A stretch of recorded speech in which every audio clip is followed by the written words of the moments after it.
All right, today I want to talk to you about leading in uncertain times. I want to be relevant. I tell you that right now. Leading in uncertain times. Isn't it amazing that every one of us really seem deep inside of us, we want to run away from uncertainty.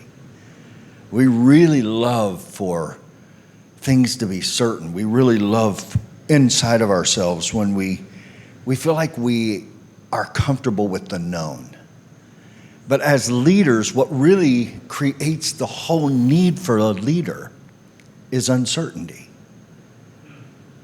A manager can handle certainty, but a leader is somebody that leads through the uncertainty. Whether it's a company or a church or an organization, they normally bring in a leader that can navigate the waters of uncertainty.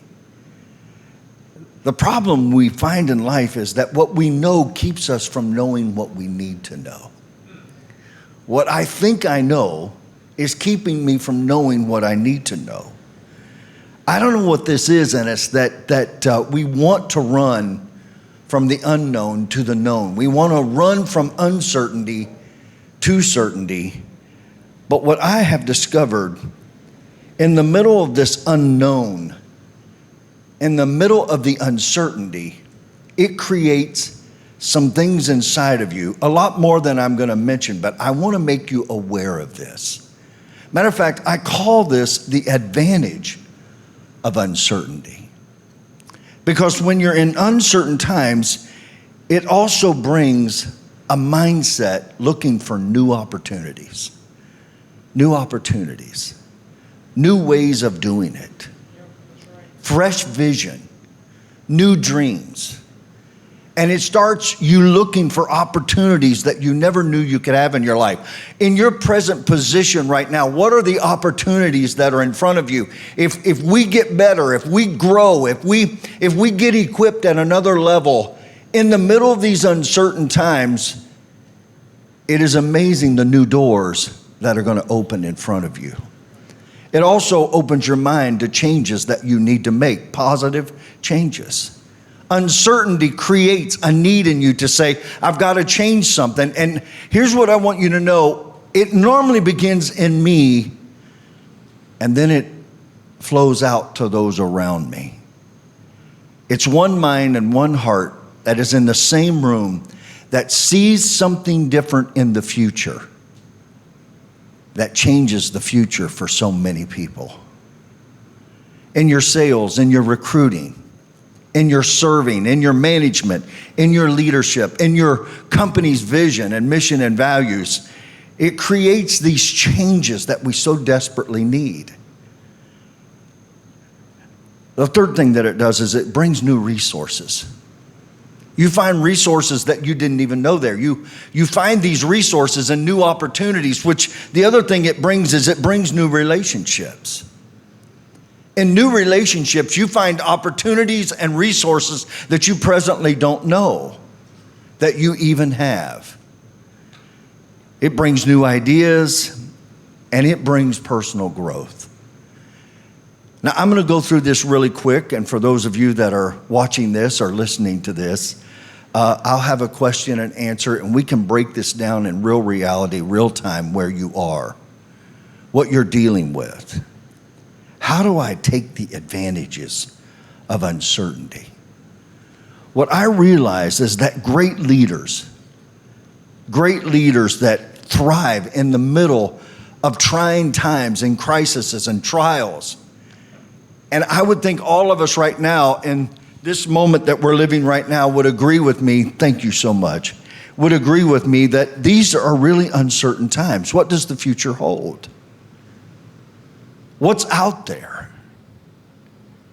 And I just want to encourage you right now that don't try to respond and solve the need that you have right now in your life and in your company and in your work. Trying to respond to the present need. I want to encourage you to lead above it.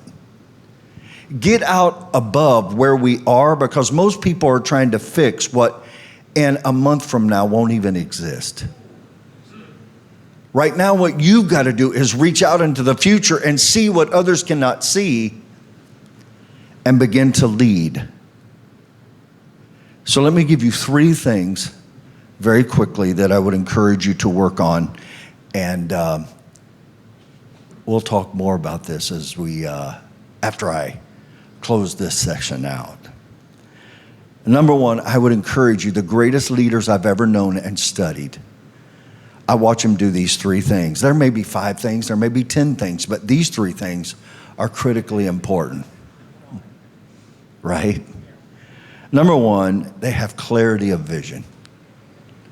Clarity of vision. Number 2, they have flexibility in their mission. And 3, they have transparency of communication. They're open in their communication. What's clarity of vision all about? Vision is what could be and what will be. What can you see right now that other people are going to be a problem that's going to be a solution for you?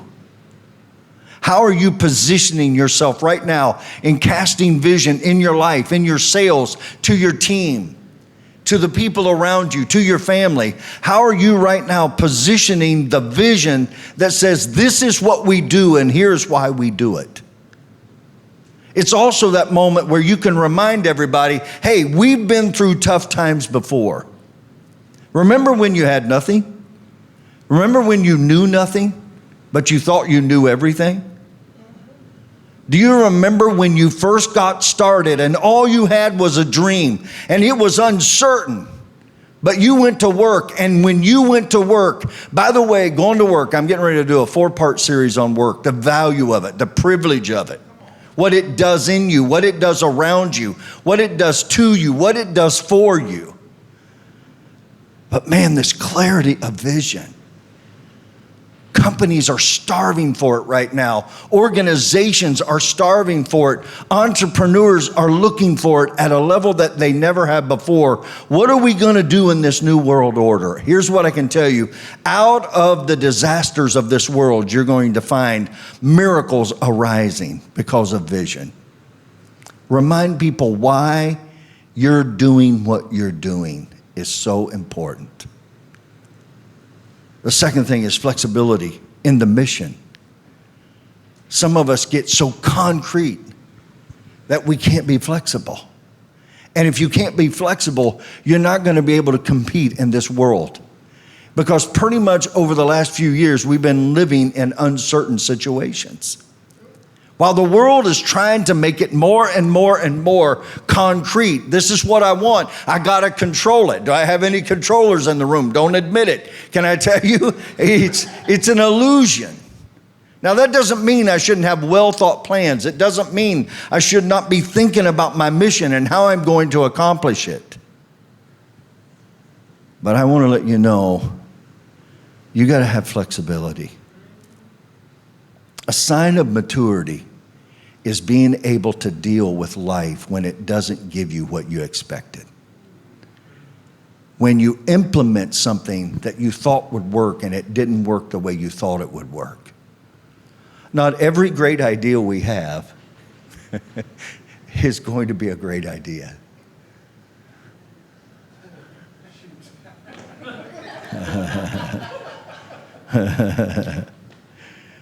You know, I heard a guy say one time, man, in the middle of the night, if you get ideas, get up and write them down because they could be $1 million ideas. And so I said, okay, I'm going to do it. And I in the middle of the night, I would write down these ideas and I'd go, this is the baddest, biggest, ooh, this is incredible. And I'd get up in the morning and I would read it and go, what was that? Life, as far as I can tell, and leading in business is a lot about saying, this is where we're going to go and this is how great it's going to be. And then you get in the middle of it and you find challenges and situations that you never thought of. I think that's where a lot of people are right now. I didn't think I would be here. I didn't think I would have to deal with this. Now, some of you, can I tell you, right now you're going, hey, I'm riding the wave of this uncertainty. I'm like, woo, look at me. I got this. And I just want to tell you, there's a rock waiting for you. And it's going to introduce you to yourself. Because just because it works doesn't mean it's always going to work. That's why you got to be flexible, but that's why you have to be transparent in your communication. Don't tell people that it's great when they're experiencing the greatest challenges of their life. Don't tell people it's going to be easy when it's going to be the biggest fight of our life. Be transparent. Matter of fact, what I find in leaders is when things are going really good, they want to come out and they want to brag and celebrate. But when they get into challenges and tough times, they want to get back in a cave and hide and send an email. And I just want to tell you, during uncertain times, even if you don't have the answer, walk out and communicate. Hey guys, right now, this is what we're facing. This is what we're going to do, and we're going to overcome it. It's probably not going to be easy, but I got to tell you, all hands on deck. We are going to get this done. And leaders, listen to me as I close. During uncertain times, the transparency of communication means I've got to walk out. And even if I don't have the answer, I need to communicate to people what I know they're thinking and what they're feeling. Hey, right now I know it's uncertain. Right now I know you're scared. Right now I know you're stretching. Right now I know you're dealing with things that you never thought you would have to deal with. Communicate, communicate, communicate. And I know that because you think these things, you feel these things. You feel inadequate. You don't feel enough. You're scared. You're even dealing with anxiety. You're dealing with things you never thought you would ever have to deal with. And it's one thing if you're leading yourself. I think you're going to agree with me right now. If you're leading me yourself, that's one thing. But if you're leading other people and you're responsible for other people, walk out and say to them, guys, we're going to get through this together. We've done this before. We're going to get through it again. Over communicate, but be transparent. There's nothing worse than when a leader tells you how great it is when it's not that great.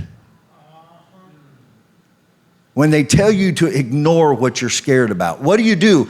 I've found out in life, and I'll talk more about this tonight that will come out, on how to literally deal with people that feel looked over in life.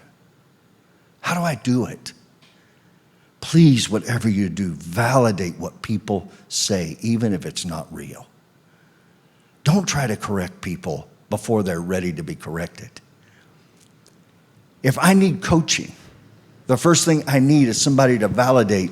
I understand your concern. I understand your pain. Help me understand it more. Are you with me? This is more critical than you know. And then say, but I want you to know we're going to make it. We're going to make it. Leaders, take advantage of the uncertainty. We've been here before. We're going to make it. Remember when we didn't think we would make it and we made it? We're going to find the resources. We're going to find the opportunities. We're going to find the knowledge. We're going to find all that we need. We're going to find it. Do you know why? Because we're looking for it. We're not sitting here and hoping. We're actually moving and saying we're going to make an impact in this world. And then I would encourage you, after you do that, grow through this. Get better at casting the clear vision that's around you. What could be?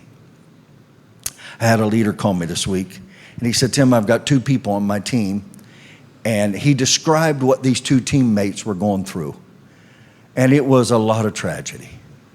He said, I don't know what to say to them. I've never been here before. I said, let me add some value to you right now.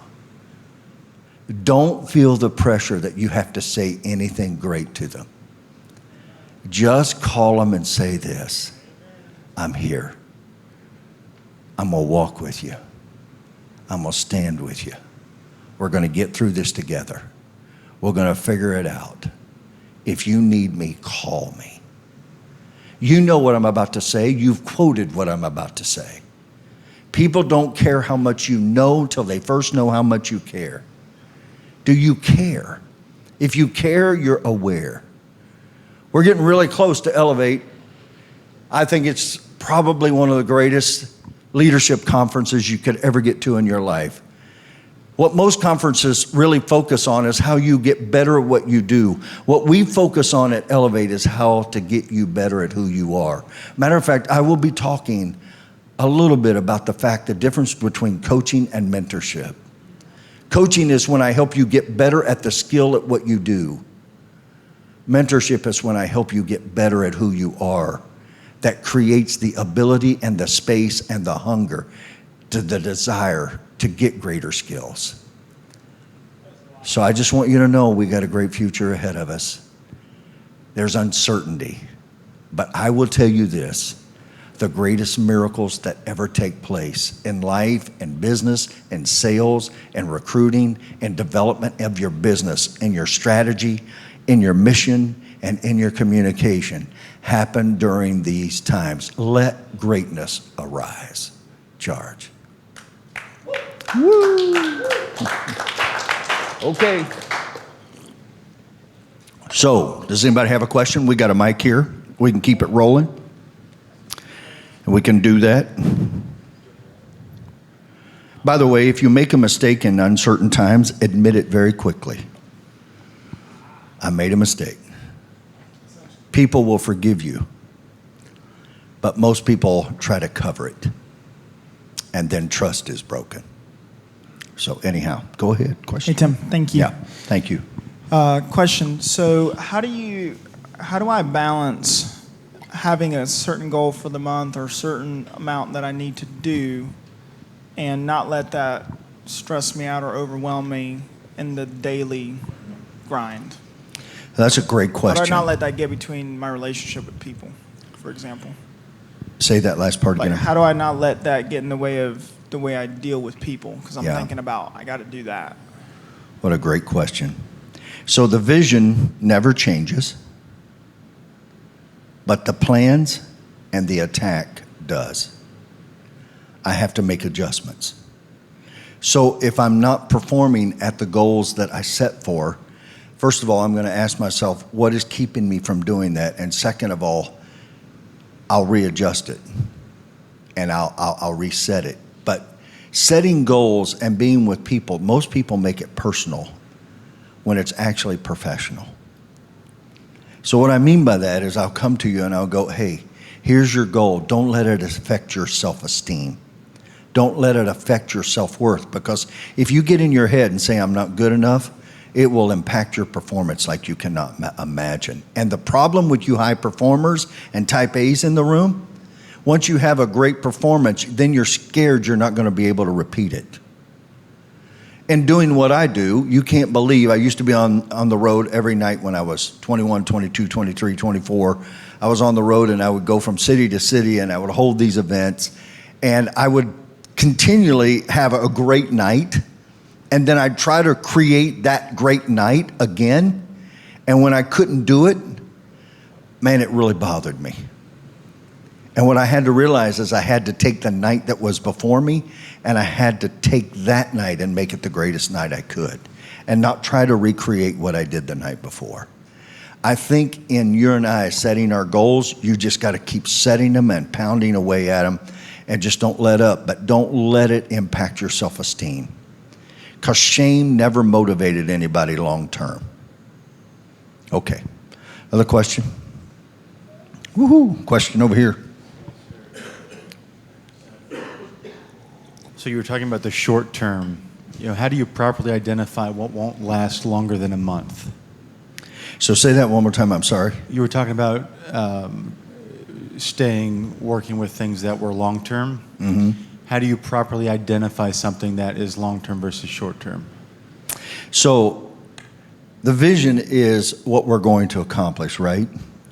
The mission is this is what I've got to do right now to accomplish in the short term. What I do in the mission in the short term is going to create that long-term vision. That's why I can deal with setbacks. I can deal with delays. I can deal with all kinds of things because I keep saying to myself, when I get here, this is what's going to happen. This is the impact we're going to make. This is the difference we're going to make. So right now I can deal with right now in the short term to get to the long term. And when you do, it just changes the game and it changes the team, because if people get so far out there, like I'm a massive visionary, so my strength becomes my weakness. Because I'm seeing such big things that I don't really want to deal with the little stuff that has to happen. And normally it's in the little details that when a team goes to work where all the challenges show up. And so getting people in the right mindset and the right heart and keeping them focused on the bigger picture when they're going through the pain of the present and the uncertainty of the present is everything. It's what keeps people fighting.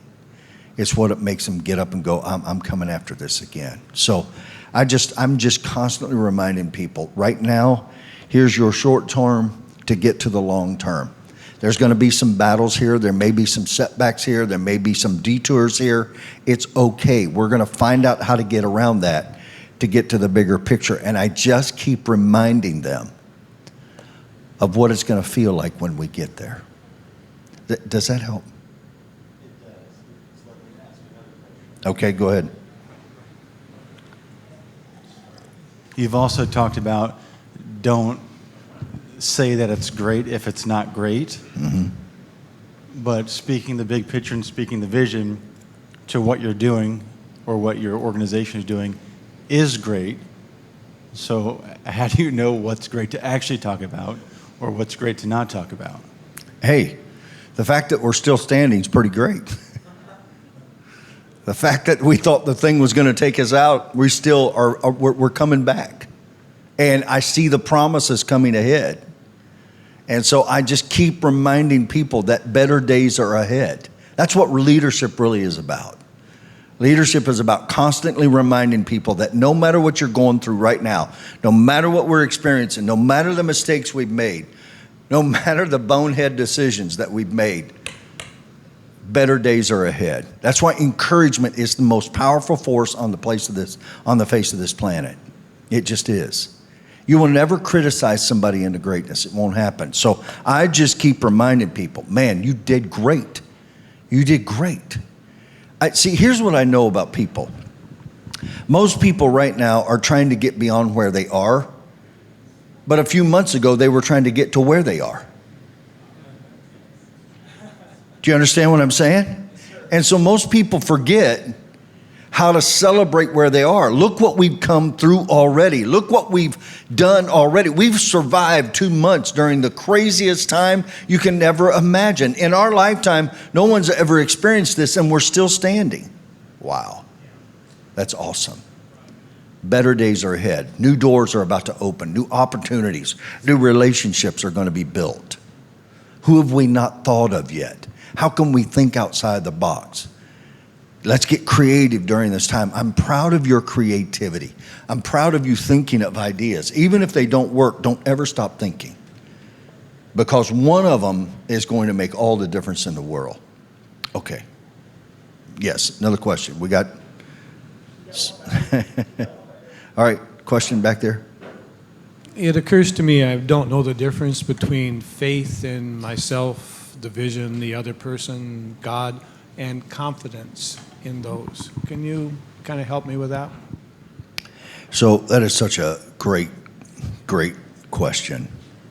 And I think every leader and every person that performs at some point has to sit down and go, where does confidence come from? Where does faith come from? Where does my picture of the future that says there's hope and that it's going to get better, why could I be positive in the midst of so much negativity? Where does that even come from? And so you ask the question, and it's why if I'm really mentoring somebody, at some point in time, I'm going to ask them about their relationships. Who are those closest to you? Who do you talk to? Who do you dream with? Who do you cry with? Who do you process with? Who is the sounding board in your life? What's that one voice in your life that you trust more than any other voice? And if they give me the privilege, because of my faith, I'm going to share my faith with them. Let me tell you how my faith in Christ changed everything in my future. It changes my beliefs, it changes my behaviors, it changes my outlook, it changes everything about me. It changes ideas. Because I believe that in my life, He is the source of every dream and of every vision, and every good and perfect gift comes from Him. So that takes time to talk to somebody. But in uncertain times, you've really set right on top of the needle. And that is where are you going to put your faith? Where am I going to put my faith? Do I even understand what faith is? Faith is believing in great possibilities. It is the substance of things hoped for, the evidence of things not seen. So what a great question. What a great question for all of us. Because it's our faith, it's our belief that tomorrow can be better. I had a leader call me this week and say, can I just ask you a question? I'm building these big dreams and I'm doing this, but it looks like the world right now is not doing that good. Are these people even going to be able to live their dreams out?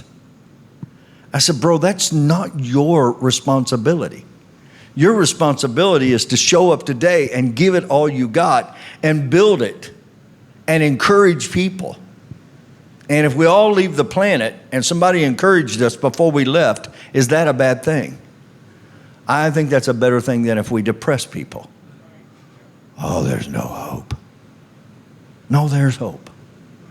And normally in these times of uncertainty and all openness are where great leaders emerge. They come with a message, they come with a vision, they come with hope, and they come with a plan. And man, we're all looking for that. We all need that. What a great question. I hope that answers a little bit. Another question? Yes. How do I help myself and my team not compare themselves to other people's successes? So what a great question. How do I keep my team from comparing themselves? Well, I think you can be competitive without comparing, right? But one of the ways to make something that is so special unspecial is to compare it. Compare it to somebody else's. And in life, it's not fair. Because your journey and his journey and her journey and their journey is going to be way different. And if we get in this thing of comparison, well, why did you get that and I didn't get that? It destroys us. It takes all of our motivation and it takes that which is special and it just takes the specialness away from it. The key to it is celebrate. Celebrate the victories and celebrate other people's victories. Don't compare your victories, right? See, somebody's victory that is small may be greater than somebody's other victory that seems huge. Some of your greatest victories in your life have not been things that sometimes people would stand up and go, wow, that was like huge. The world wouldn't applaud. But for you, it was massive. It was massive. As a pastor, I know this. The book says, the Bible, you're not wise to compare yourselves one to another. Because it's a false thing. It's a false thing. Everybody should run the race that is set before them. And so one of the things we do when we start mentoring people is we start asking, what do you want? What is your race? What is your purpose? What is it? I think it's easy in life to see somebody else's gift, talent, car, wife, husband, spouse, relationship, and start comparing and going, well, you know, I've had a, no, man, look, where you came from is everything. I'll never forget, I we had 88,000 at-risk kids in the U.S., and one of the things I needed, believe it or not, was I needed men to come and mentor these young boys. I needed these kids that we were mentoring needed a mom and needed a father. Paul told Timothy, you got a lot of instructors, you don't have a father. And so I went to T.D. Jakes and I said, hey, I need men. And he looked at me and said, you're asking me, it would be easier for me to give you $1 million than it would be to deliver men. What is valuable? What are you comparing what's valuable to you and what's valuable to others?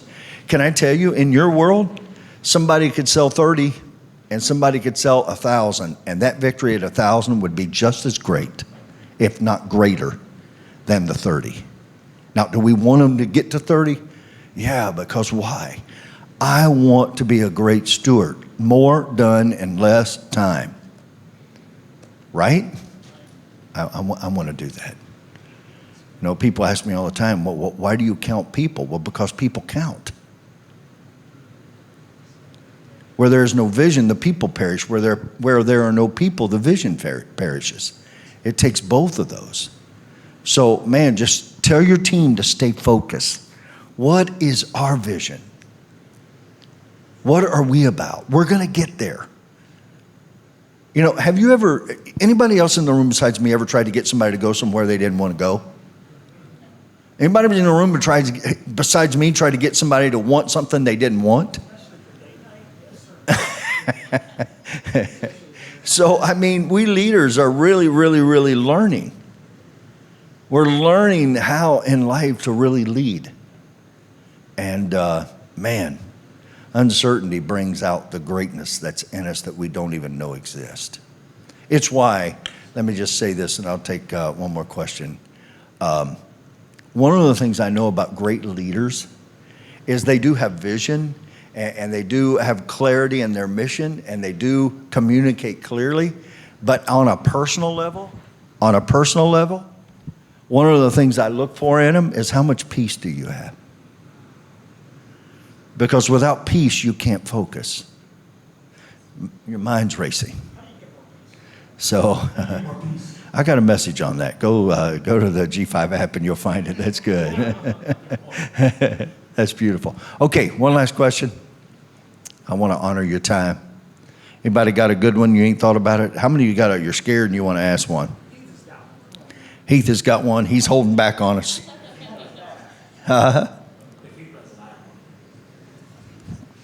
Go ahead.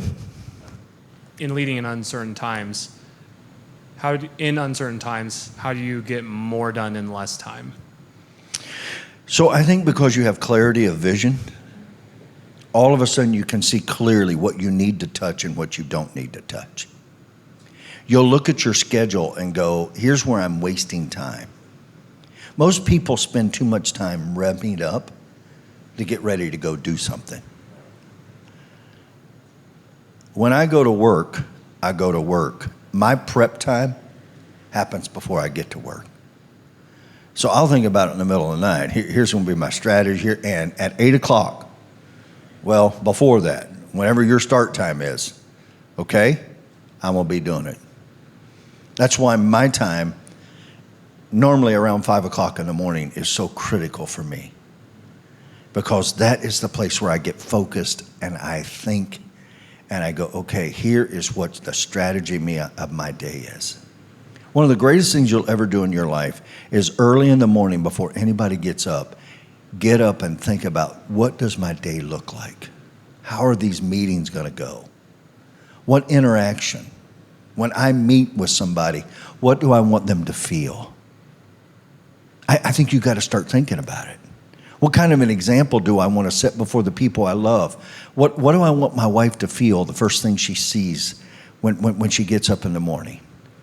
What is that first interaction going to be?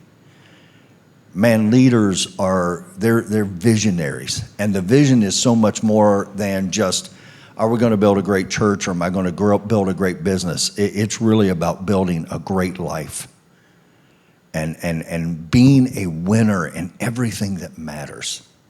What's it profit a man if he gains the whole world and loses everything that matters to him? So I want to make sure that guys are building in a way that is healthy. Not just building, but building in the way. For me, this is me. I want to build the way God builds. There's such a difference in how building comes together. I mean, it just, and it takes a great team of people.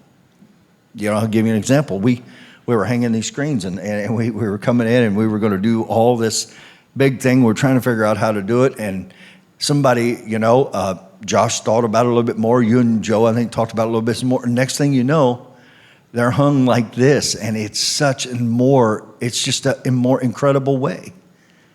But it all began with the question of, why are we doing it that way? Why are we doing it that way? And great leaders ask the question, why? Over and over, why?